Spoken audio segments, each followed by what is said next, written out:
I, David Alpha of the Silver Pines, formally reject you, Luna, as my fated mate." The declaration echoed through the assembly hall, plunging the room into a suffocating standstill. Luna stood on the dais, her hands trembling. David's posture was rigid, his gaze devoid of the warmth she had known since childhood. "My people require a hardened leader, not a fragile shadow," he added, his tone a polite but devastating blade. Before Luna could process the humiliation, slow, mocking applause severed the silence. From the arched doorway stepped Silas, Alpha of the rival Blood Moon pack. "If you so carelessly discard such a treasure, David," Silas murmured, his eyes locking onto Luna's tear-filled gaze, "I will gladly claim her as my own."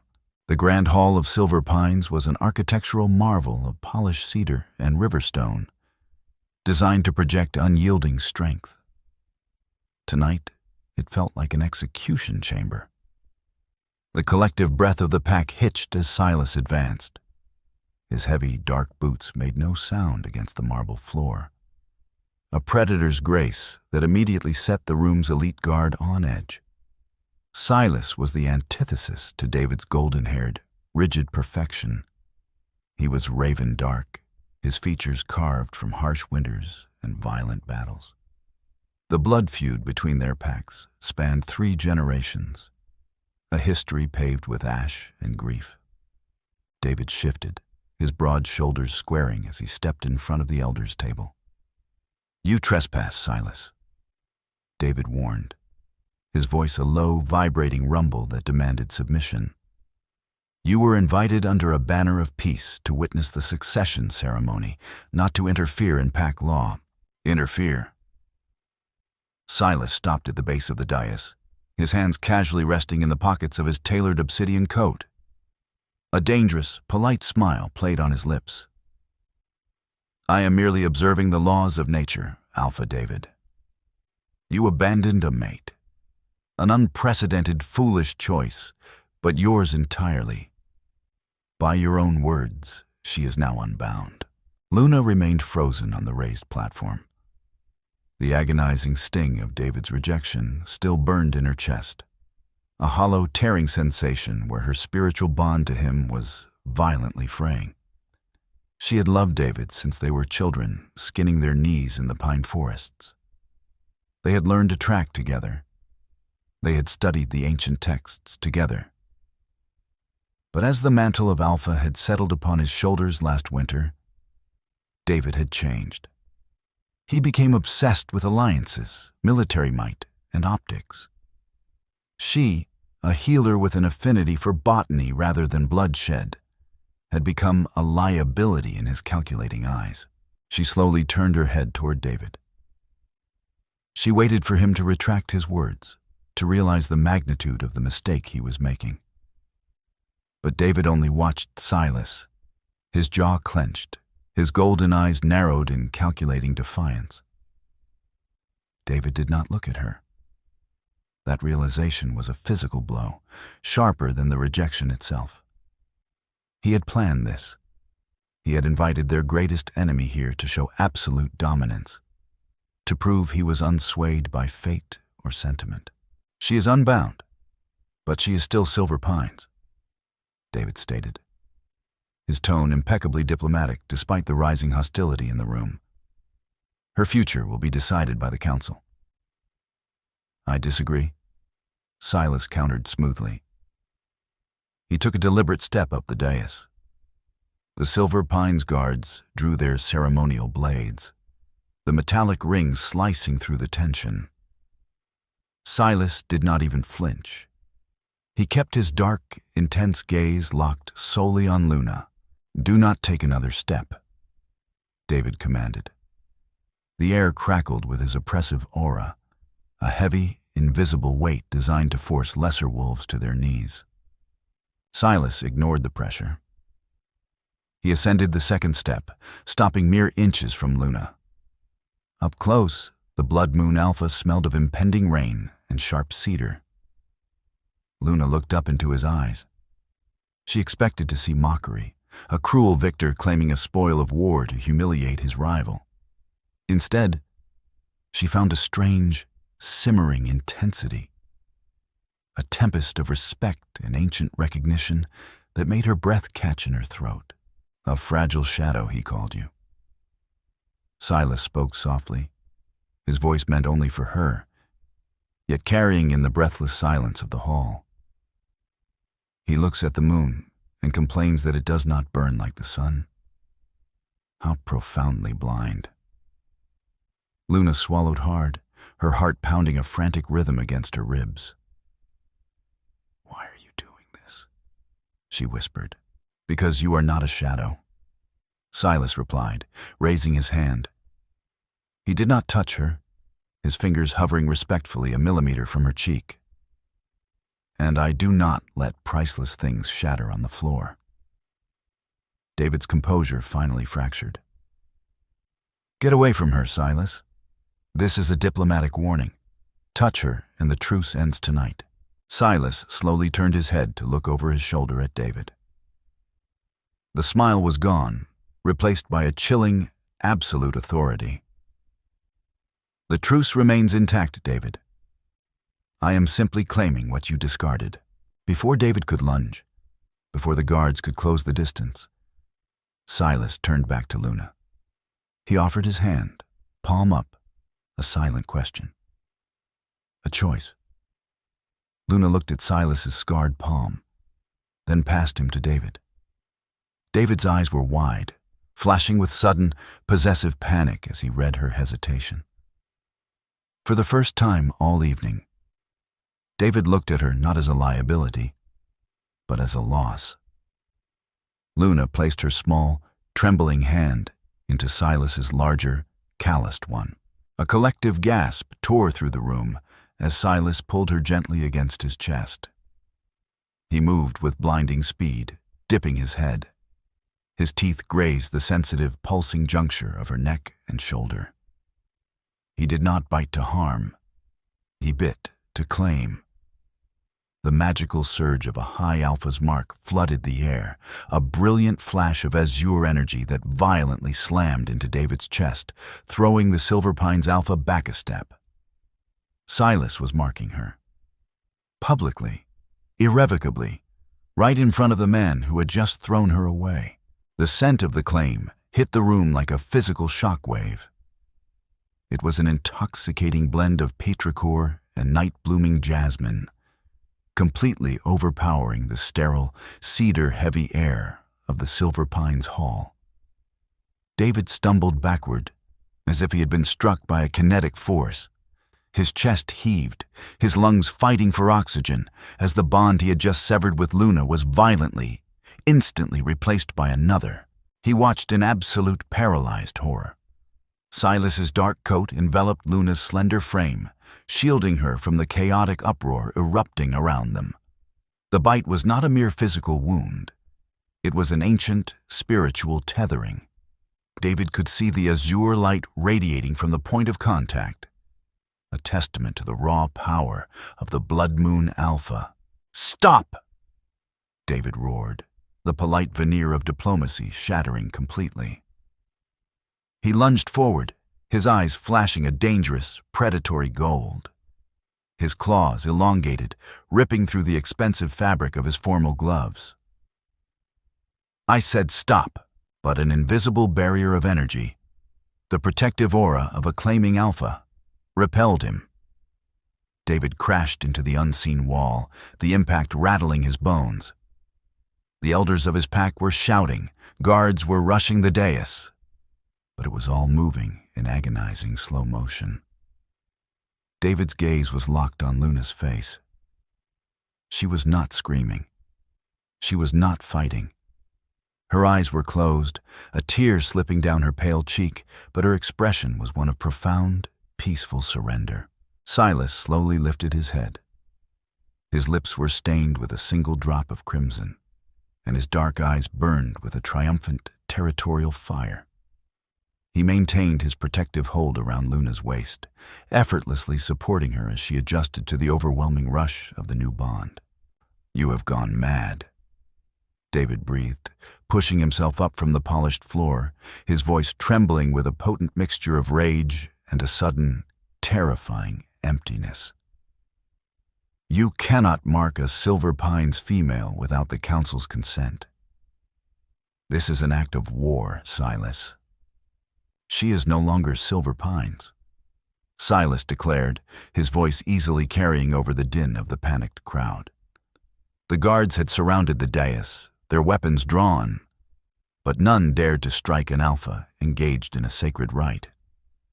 You severed her ties to this land and your bloodline when you rejected her before the ancestors. She is Blood Moon now, my Luna in name and title. The word hung in the air, heavy and irrefutable. His Luna. David felt a sickening twist in his gut.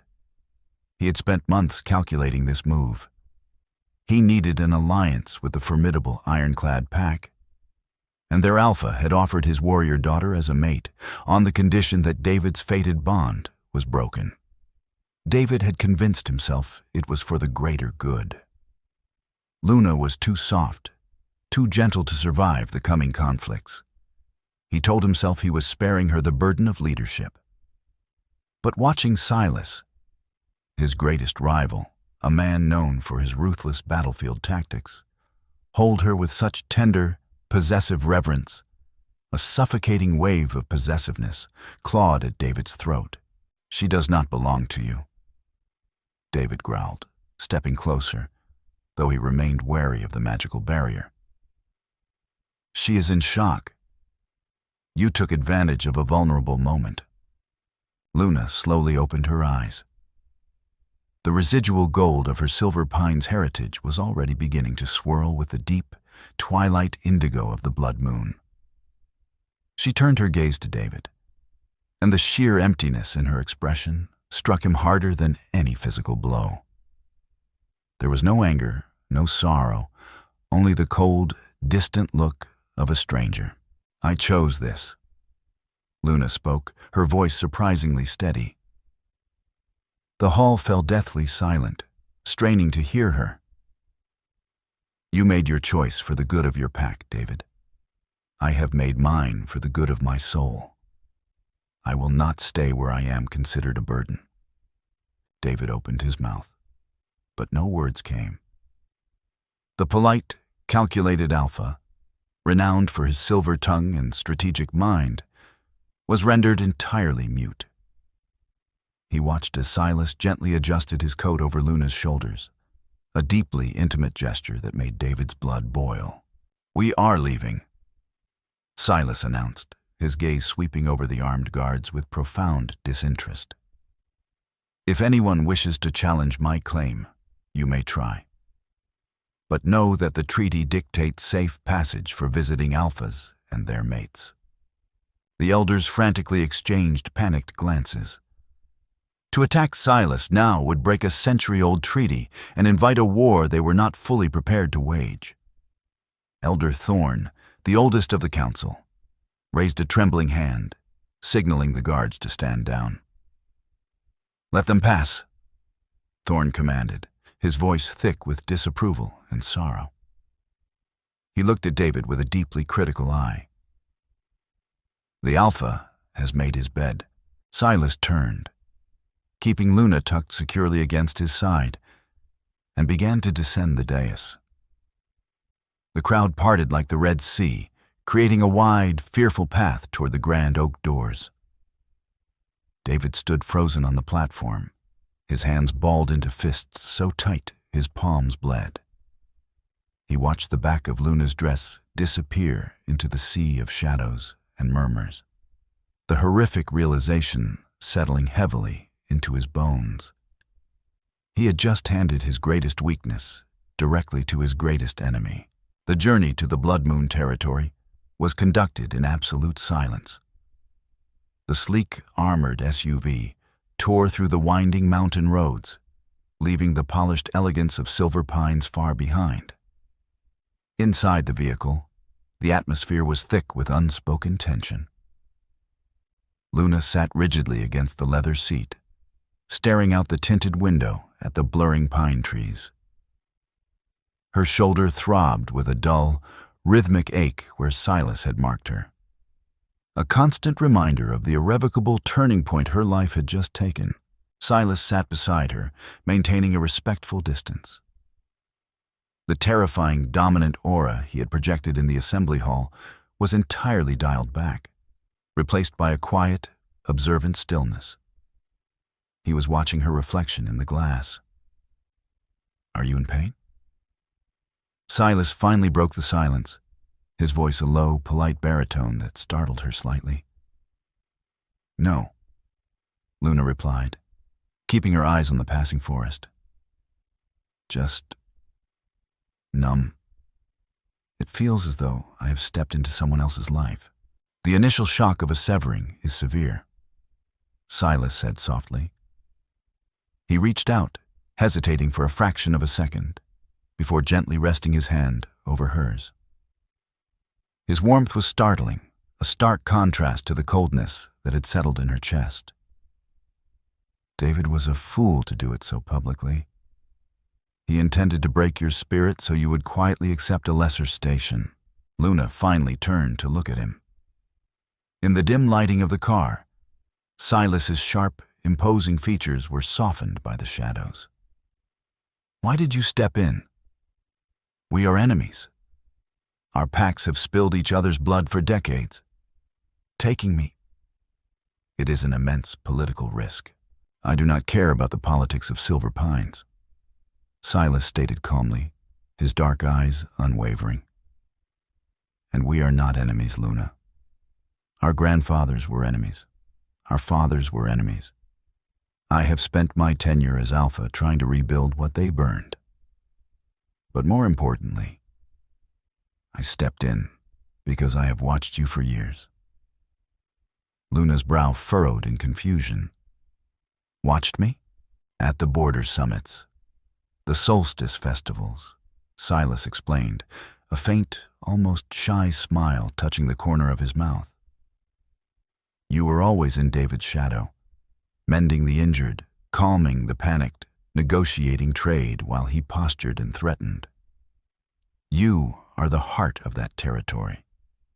I knew the moment David inherited the Alpha title, his ambition would blind him to your worth. I simply waited." The admission took her breath away. While David had viewed her gentle nature as a liability, this fearsome, battle-scarred Alpha had recognized it as a strength. A small, unfamiliar spark of warmth ignited in the cold void David had left behind. Miles away, in the desolate grand hall of Silver Pines, David sat alone on the edge of the dais. The guests had fled. The elders had retired, leaving behind a thick cloud of whispered judgments. The silence of the room was deafening, pressing against David's eardrums until they rang. He stared at the spot where Luna had stood. He remembered her clearly from when they were children. He recalled a particularly harsh winter when a younger, softer David had fallen through the ice of the frozen lake. It was Luna who had found him. Luna who had dragged his freezing body to the shore, using her innate healing magic to keep his heart beating until help arrived. She had burned her own hands with the sheer force of the energy she transferred to him. "She is weak," he had told the assembly tonight. The lie tasted like ash in his mouth. He had believed, with utter certainty, that breaking the bond would make him invincible. The ironclad alliance required a ruthless mate, a warrior who could fight by his side. Luna could not fight. Therefore, she had to be set aside. It was simple logic, cold, calculating, and necessary for the survival of his people. But logic had not prepared him for the visceral, agonizing tearing in his soul. It had not prepared him for the sight of Silas's teeth grazing her skin. When Silas marked her, a phantom pain had seared through David's own neck, a brutal reminder of the cosmic law he had just violated. Fated mates were designed by the moon itself. Rejecting one was a violation of nature, Watching another Alpha claim her was a psychological torture David had not anticipated. He looked down at his trembling hands. The scent of her, jasmine and vanilla, was fading from the room, rapidly replaced by the lingering, phantom scent of Silas's petrichor. "Alpha?" A voice called out softly from the doorway. David snapped his head up. His beta, Marcus, stood tentatively near the entrance, looking profoundly uncomfortable. "The ironclad delegation has sent word," Marcus reported, keeping his eyes carefully averted from David's devastated posture. "Alpha Vance is pleased with your display of resolve. He arrives tomorrow with his daughter to formalize your new union." David felt a wave of absolute nausea wash over him. He had won. He had secured the strongest military alliance in the region. He had proven his ruthlessness. "Good." David forced the word out, his voice sounding hollow and metallic. "Prepare the guest quarters." Marcus nodded slowly. "And about Luna, sir?" "The pack is unsettled. They view the blood moon mark as a terrible omen." David's golden eyes flashed, a terrifying, unstable energy rippling from his frame.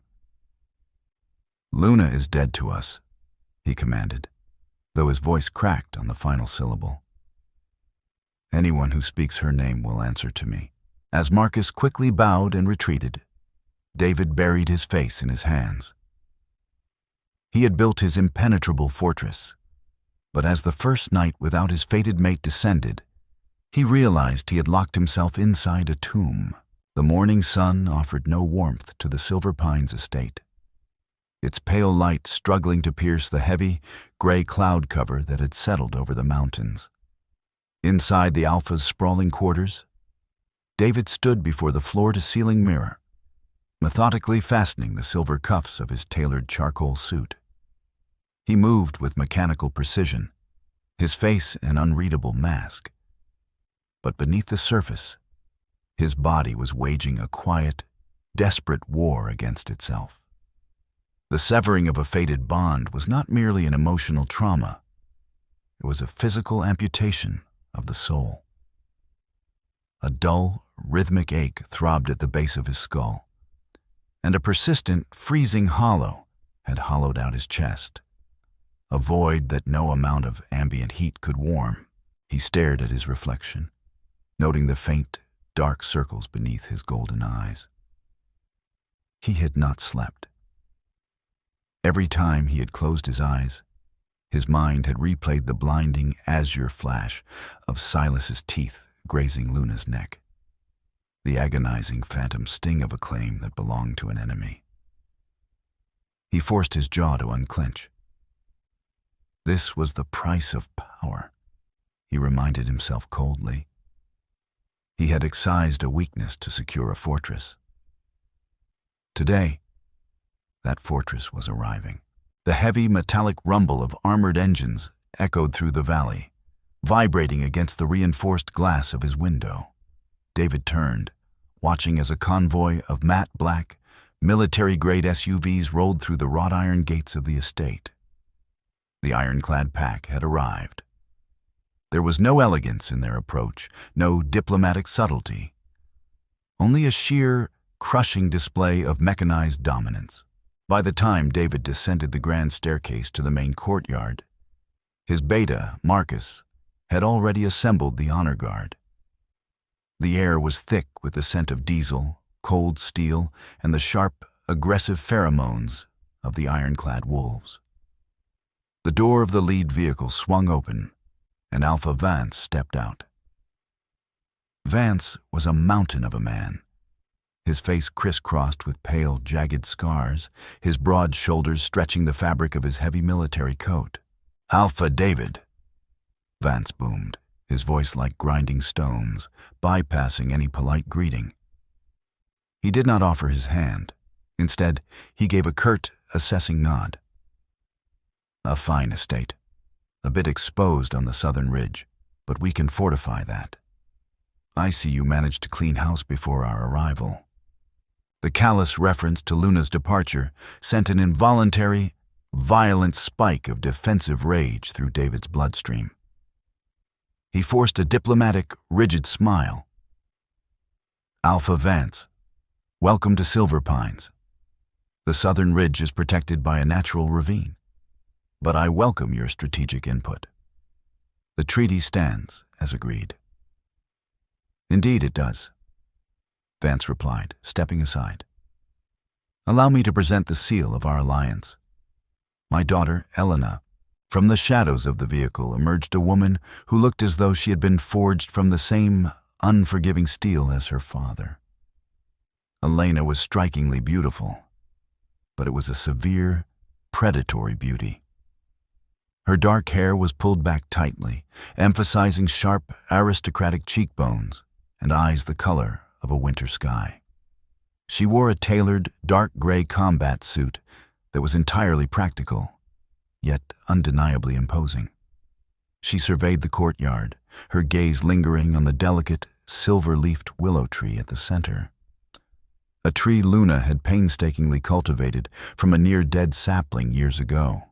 A rather fragile centerpiece for a stronghold, Elena observed, her voice smooth, polite, and dripping with thinly veiled disdain. She stepped closer to David, the scent of ozone and crushed stone radiating from her.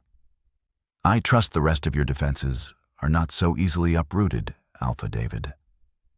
David looked at the willow. Its silver leaves shivered in the cold wind, a lingering ghost of Luna's gentle touch. For a fraction of a second, an intense, suffocating wave of grief tightened his throat. "It has survived harsher winters than you might expect, Lady Elena," David replied evenly, offering his arm. "Shall we proceed to the council room? We have defensive perimeters to discuss." Elena took his arm. Her grip was strong, possessive, and entirely devoid of warmth. As they walked through the grand hall, passing the exact spot on the dais where he had shattered Luna's heart just 12 hours prior, David felt the phantom ache in his chest flare into a burning agony.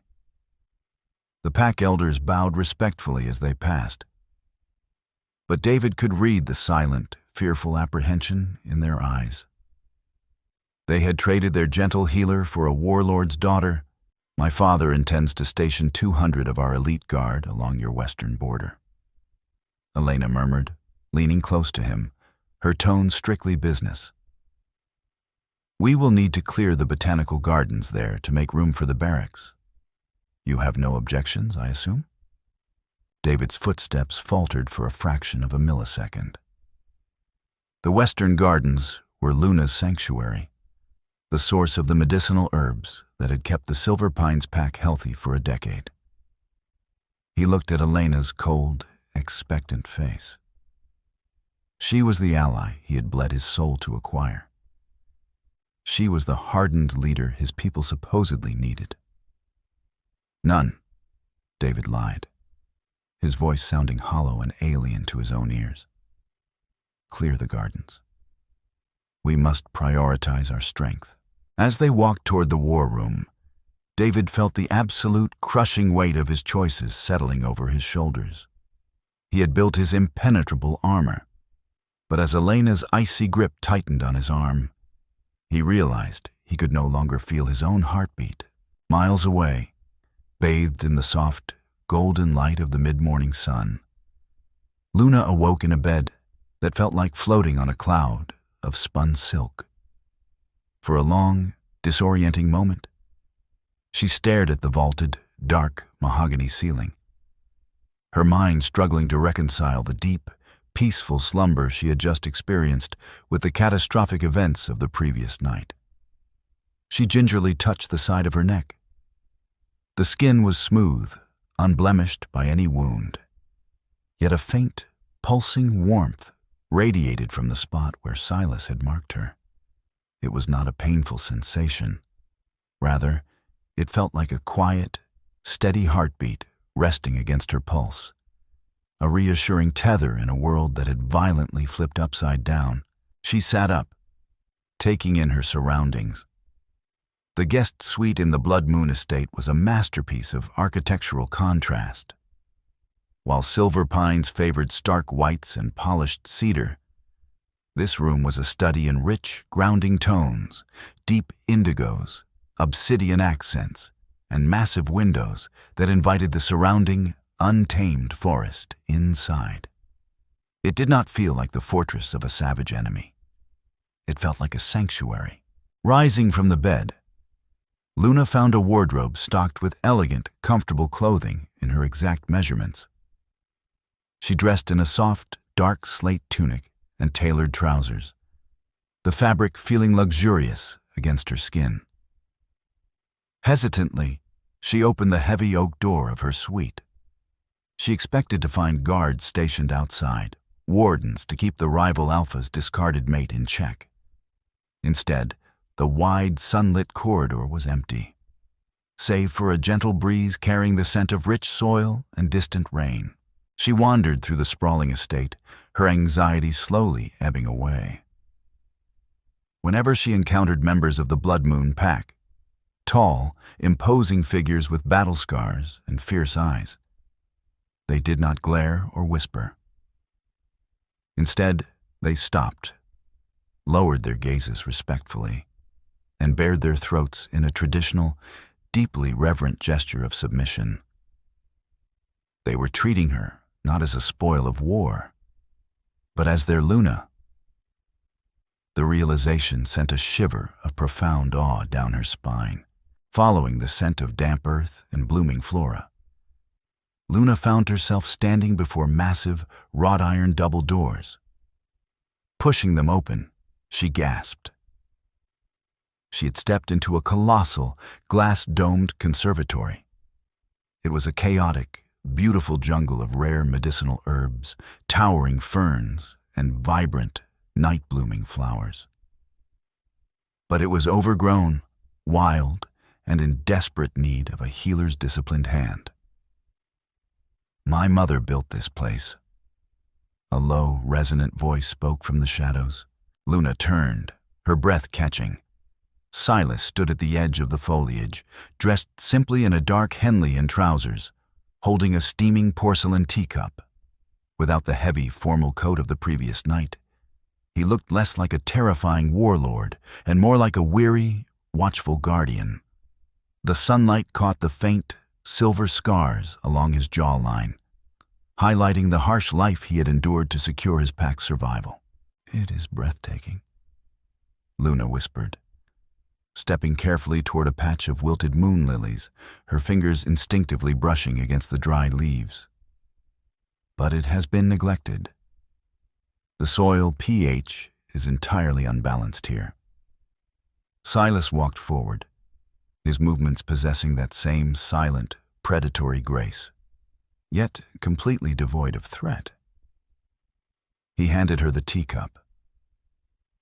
"Chamomile and dried blackberry," he murmured, to help with the residual adrenaline. Luna accepted the cup, the warmth seeping into her cold palms. She looked up into his deep, obsidian eyes. "You brought me to your stronghold, Silas. Your people bow to me. You offer me tea. I do not understand. David said your pack only valued raw power and conquest. David understands how to read a ledger, but he does not know how to read a soul." Silas replied smoothly, his gaze dropping momentarily to the faint azure glow beneath her skin, before meeting her eyes again. "My pack has spent 3 generations fighting. We are scarred, Luna. We have warriors in abundance. What we lack, what we have desperately prayed for, is someone who knows how to mend what is broken. We do not need another sword. We need a healer." The quiet, raw vulnerability in his confession struck Luna harder than any shout or command could have. For years, she had been made to feel small, her affinity for healing viewed as a tragic deficiency in a world of wolves. Now, the most feared alpha in the region was standing before her, humbly asking for her strength. "I can save these lilies," Luna said softly, her voice trembling slightly with suppressed emotion. She looked around the vast, chaotic greenhouse, I can balance the soil, but it will take time. Silas reached out. He did not grab her, but gently, respectfully, brushed a stray lock of hair behind her ear. The brief contact sent a jolt of comforting electricity straight to her core. "Take all the time you need, Luna," Silas promised, his voice a low, protective vow. "This is your domain now. Here, you will never be asked to hide in the shadows." For the first time since she was a little girl skinning her knees in the forest, Luna smiled. It was a small, fragile thing. But as she looked at the towering, battle-hardened man standing amidst the overgrown flowers, she realized with sudden, shocking clarity that her life had not ended on the dais at Silver Pines. It was only just beginning.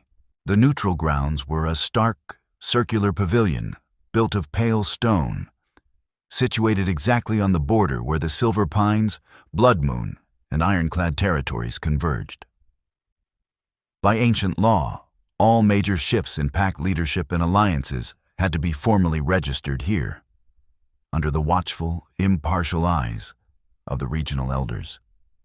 The pavilion was entirely open to the elements, the howling mountain wind serving as a constant reminder of the harsh world they governed.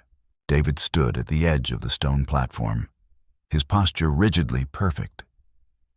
The phantom ache in his chest had crystallized into a permanent, freezing weight.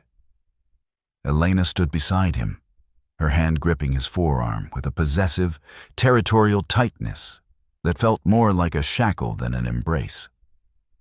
She was dressed in severe, imposing combat leathers, her posture daring anyone to challenge their newly forged dominance. Behind them, Alpha Vance and a formidable contingent of Ironclad and Silver Pines guards formed a wall of intimidating silence. "They are late," Elena noted, her voice carrying a sharp edge of irritation. A calculated insult, no doubt. The Blood Moon savage likely does not own a timepiece. "Silas respects the old laws," David replied automatically, his gaze fixed on the dense tree line across the clearing. "He will come, as if summoned by his name." The shadows of the forest seemed to part. A profound, suffocating silence fell over the pavilion as the Blood Moon delegation emerged. There were no armored vehicles, no grandiose displays of military might. Silas walked at the front, dressed in a tailored, midnight blue suit that exuded an aura of terrifying, quiet authority. His mere presence seemed to drop the temperature in the clearing. But David's breath completely halted in his lungs when he saw who walked flawlessly by Silas's side: Luna. She was unrecognizable from the trembling, heartbroken woman he had discarded 2 days prior. She wore a stunning floor-length gown of deep, twilight indigo, the fabric moving like liquid shadow around her. Her hair was swept up in an elegant, commanding style, interwoven with small, silver moon lilies. But it was not the clothing that stunned David. It was her posture. The perpetual, apologetic slump of her shoulders was gone. She walked with her head held high, radiating a quiet, magnificent strength that commanded the immediate attention of every elder in the pavilion. The azure mark of Silas's claim pulsed faintly at the collar line of her dress, a glaring, undeniable symbol of her new status. David felt a sickening lurch in his stomach, a chaotic mixture of intense awe and violent, consuming jealousy.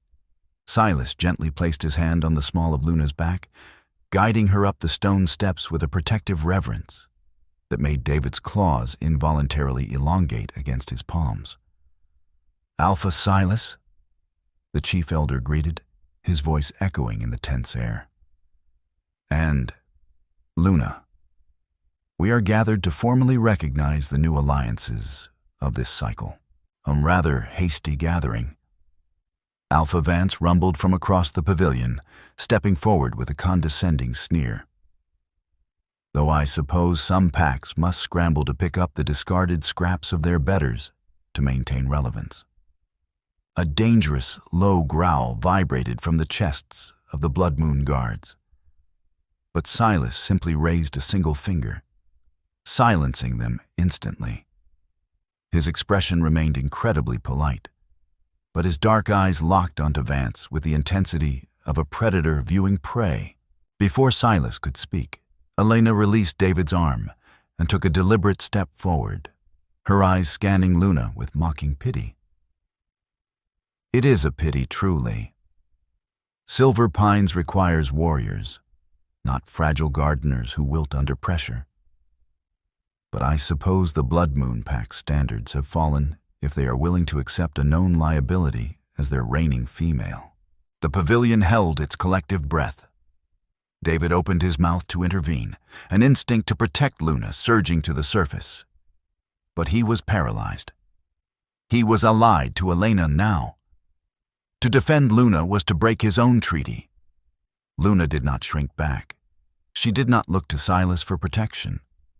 Instead, she stepped forward, smoothly closing the distance, until she stood only a few feet from the formidable, ironclad heiress.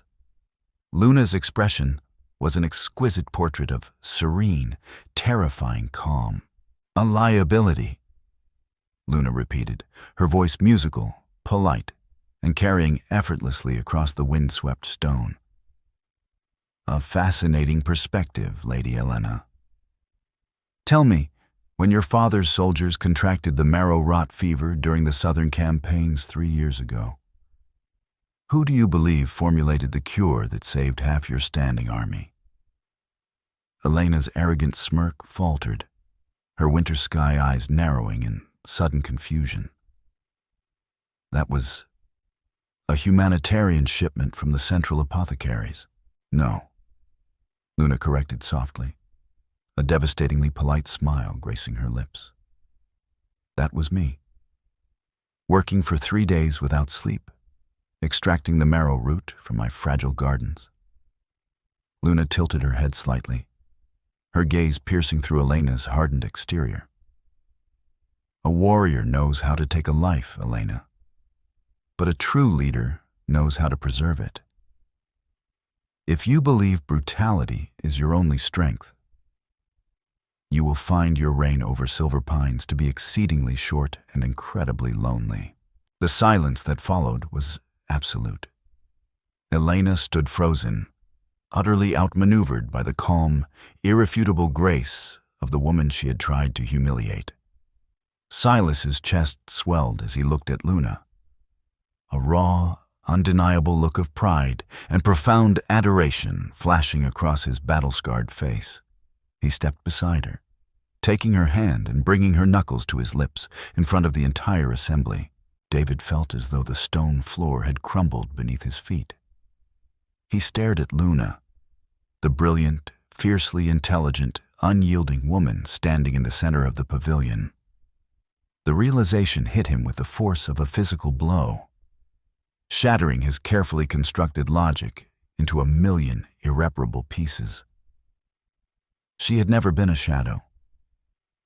She had been the sun, and in his blind ambition, he had forced her behind a cloud. He had not excised a weakness.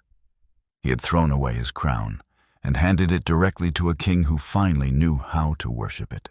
The journey back to the Silver Pines estate from the neutral grounds was suffocatingly quiet. Inside the heavy transport vehicle, the air was thick with unspoken fury and the sharp, metallic tang of Elena's agitated scent. David sat rigidly, staring blankly at the passing tree line. His mind was trapped in an agonizing loop, replaying the exact moment Silas had pressed his lips to Luna's knuckles. He could still see the profound, breathtaking grace she had radiated, a grace he had desperately tried to extinguish. "She is a parlor trick," Elena snapped, finally breaking the heavy silence. Her voice was sharp, a brittle weapon attempting to regain control. A delicate flower playing dress-up in a warlord's court. Silas uses her for optics, nothing more. Do not let her theatrics distract you from our true objective, David. David slowly turned his head to look at his new ally. For the first time, the imposing ironclad heiress did not look like a hardened warrior. She looked like a deeply insecure tyrant. "She humiliated you, Elena," David said, his voice terrifyingly calm, devoid of its usual diplomatic warmth. "She did it without raising her voice, without drawing a blade, and without a single threat. She merely spoke the truth. That is not a parlor trick. That is power." Elena's pale eyes narrowed, a flash of genuine, venomous anger twisting her aristocratic features. "Watch your tone, Alpha. You need my father's soldiers. Your borders are weak. Your people are soft. If you wish to pine after a discarded healer, do so in private. But in public, you will remember who stands beside you now." They did not speak for the remainder of the drive. When they arrived at the estate, the atmosphere was chaotic. The pack members were gathered in the main courtyard, their faces etched with deep, mounting anxiety. As David stepped out of the vehicle, Beta Marcus hurried forward, his expression grim. "Alpha," Marcus began, his voice lowered but trembling with urgency. "We have a situation. 3 of the border patrols returned an hour ago. They are burning with the marrow rot fever. It seems they contracted it while clearing the damp western ridges for the new ironclad barracks." David felt the blood drain from his face. The marrow rot was a vicious, fast-acting bacterial infection common in the deep woods. "Take them to the infirmary," David ordered immediately, his boots echoing sharply against the cobblestones as he strode toward the medical wing. "Fetch the marrow root extract." Marcus swallowed hard, his gaze dropping to the ground. "Sir, we have no extract. The reserves were depleted during the winter, and—" He hesitated, glancing nervously at Elena, who had just stepped out of the transport. "The Western Botanical Gardens were leveled yesterday afternoon. The ironclad vanguard brought in the excavators to pour the concrete foundations. The roots are destroyed. The world seemed to tilt on its axis." David stopped dead in his tracks. He stared at Marcus, the horrific realization crashing over him like a physical avalanche. Luna's gardens, the sanctuary he had callously ordered destroyed to make room for soldiers. He had paved over the very medicine his people desperately needed. Elena stepped up beside him, crossing her arms over her chest with casual indifference. "Quarantine the infected patrols in the outer sheds," she commanded Marcus, completely bypassing David's authority. "We cannot risk the fever spreading to the healthy soldiers. If they survive the night, they are strong enough to remain in the pack. If not, it is a natural culling of the weak." A collective, horrified gasp rippled through the gathered Silver Pines wolves. They looked at David, their golden eyes silently begging their alpha to intervene, to protect them from this monstrous pragmatism. David looked at the terrified faces of his people, then at the cold, unyielding profile of the woman he had traded his soul for. He felt a sudden, violent snap inside his chest. The final breaking point of his ambition. "No," David said, the word vibrating with a low, dangerous growl that made the courtyard gravel tremble. He turned to Elena, his eyes flashing a brilliant, predatory gold. "You will not quarantine my men in sheds. You will not speak of culling my pack. This is Silver Pines, Elena, not a slaughterhouse." Elena stiffened, her hand dropping instinctively to the hilt of the ceremonial blade at her hip. "You are bordering on treason against our treaty, David. Your father can take his concrete and his arrogance back to the mountains." David interrupted, his voice rising, echoing against the stone walls of the estate. The sheer, oppressive weight of his alpha aura slammed into the courtyard, forcing the ironclad guards to stagger backward. I am the Alpha here. Marcus, take the sick to my personal quarters. Use the ice baths to manage the fever. I will find a cure. As Marcus rushed to obey, David stared down the ironclad heiress. He had made a catastrophic error. But as he watched Elena's smug superiority curdle into rage, he realized he would rather die trying to fix his mistake than live a single day longer in the suffocating armor of a tyrant. He had to save his people. And he knew exactly who held the only cure. By nightfall, the situation at Silver Pines had deteriorated into a waking nightmare. The fever had spread rapidly, claiming 2 more guards and, terrifyingly, Elder Thorne.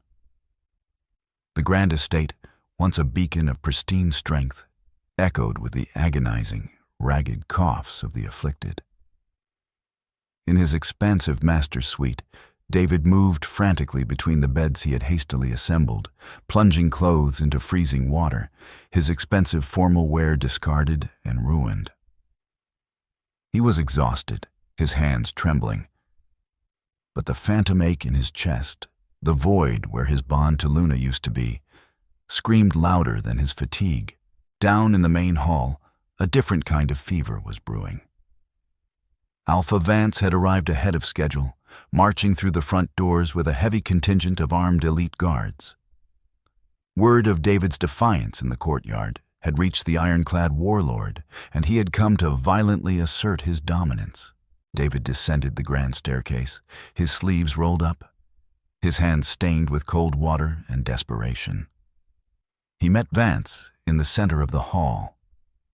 The ironclad Alpha looked like a walking mountain of fury, his scarred face twisted into a snarl. Elena standing smugly at his side. "You have forgotten your place, boy," Vance boomed, his voice devoid of any diplomatic pretense. He did not care who heard him. "You begged for my protection. You severed your own mate to prove you had the stomach for our ranks.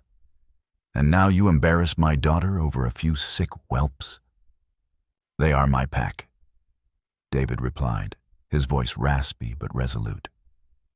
The grand hall was lined with his own guards, their hands gripping their weapons tightly, waiting for his command. "Your presence here has brought nothing but destruction. You cleared our medicine. You insult our elders. You demand obedience through fear. I will not let you turn Silver Pines into a graveyard." Vance laughed, a harsh, grating sound that held no humor. "You are already a graveyard, David. You just lack the sense to lie down. You have no allies. You have no healer. By tomorrow morning, half your guard will be dead from the rot. Yield command of the estate to Elena immediately, or I will consider your defiance an act of war, and we will take it by force." The threat hung in the air, heavy and absolute. The ironclad forces outnumbered the Silver Pines warriors 2-1, especially with the fever ravaging their ranks. A war would mean total annihilation. David looked around the hall, seeing the profound fear in his people's eyes. He had led them to the edge of a cliff, blindfolded by his own ego. "No," David said softly. The single syllable carried immense weight. He stepped forward, closing the distance until he was chest to chest with the massive warlord. "I yield nothing to you. The treaty is broken. Take your soldiers and leave my lands, Vance. If you draw a blade here tonight, I swear by the ancestors, I will ensure you do not walk out of this valley alive." For a tense, agonizing moment, Vance weighed the threat. He saw the manic, desperate light in David's eyes, the look of a man who had already lost everything that mattered and was entirely prepared to die, taking his enemies with him. Vance sneered, stepping back. "You are a fool," Vance spat, signaling his guards. "You have signed your pack's death warrant. When the fever takes the rest of your strength, we will return, and we will not ask for your surrender then." As the heavy oak doors slammed shut behind the retreating ironclad forces, the grand hall fell into a stunned, terrifying silence. Marcus approached David, his face pale and drawn. "Alpha. They will be back by the end of the week. And Elder Thorn, his breathing is shallow. We cannot stop the fever." David looked at his trembling hands. The crushing weight of his colossal failure pressed him down until he felt he could barely stand. He had prioritized a sword over a shield, and now his people were bleeding out. "Prepare a transport," David whispered, his voice cracking with profound exhaustion and sudden, terrifying clarity. "To where, sir?" Marcus asked, confusion etching his features. "We have nowhere to run." "I am not running, Marcus," David replied, looking toward the large windows that faced the dark, looming mountains to the north. "I am going to the Blood Moon border, alone." Marcus gasped. "Sir, Silas will kill you on sight. You broke the peace at the neutral grounds. You insulted his Luna. It is suicide." "Perhaps," David agreed, a strange, tragic peace settling over his chaotic mind. "But it is the only chance you have. Keep the ice baths cold. I will bring back a cure, or I will not return at all." He turned and walked out into the freezing night. He was no longer the proud, untouchable Alpha of Silver Pines. He was a broken man, walking into the lion's den to beg the sun for a single ray of light. Thank you for listening to the story. Please like, share, and subscribe to the channel for more movie stories. Let us know in the comments below. Do you think David deserved his fate? Or should Silas have been more lenient with him?